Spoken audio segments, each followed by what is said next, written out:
അസ്സലാമു അലൈക്കും വറഹ്മത്തുള്ളാഹി തആല വബറകാതുഹു. പരപ്പനങ്ങാടിയിൽ നിന്ന് ഹജ്ജിന് നടന്നുകൊണ്ട് യാത്ര പോകുന്ന നമ്മുടെ ഇർഷാദിന് വളരെ ഒരു സംഭവമാണ് ഇന്ന് നടന്നിരിക്കുന്നത് പ്രിയപ്പെട്ട സുഹൃത്തുക്കളെ. അതായത് ഇന്നലെ നടന്നിരിക്കുന്നത് എന്താണെന്ന് വെച്ച് കഴിഞ്ഞാൽ 45 കിലോമീറ്ററിൻ്റെ മുകളിൽ അദ്ദേഹം നടന്നു. പ്രിയപ്പെട്ട സുഹൃത്തുക്കളെ, നിങ്ങൾ ആലോചിക്കണം, 45 കിലോമീറ്ററിൻ്റെ മുകളിലാണ് നമ്മുടെ ഇർഷാദ് നടന്നിരിക്കുന്നത്.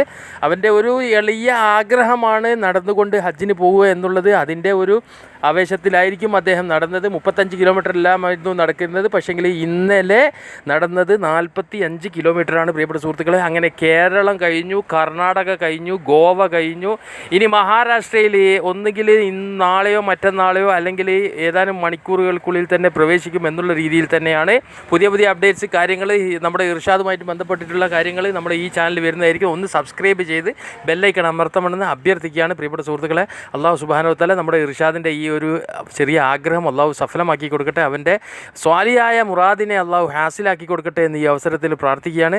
അള്ളാഹു നമ്മളെല്ലാവരെയും ഇരുലോകത്തും വിജയിപ്പിക്കട്ടെ എന്ന് ഈ അവസരത്തിൽ ആത്മാർത്ഥമായി പ്രാർത്ഥിക്കുന്നു. ആമീൻ യാ റബ്ബൽ ആലമീൻ. നിങ്ങളുടെ ആമീന് കമൻറ്റ് ബോക്സിൽ അറിയിക്കണമെന്ന് അഭ്യർത്ഥിച്ചുകൊണ്ട് നിർത്തുകയാണ്. അസ്സലാമു അലൈക്കും വറഹ്മത്തുള്ളാഹി തആല വബറകാതുഹു.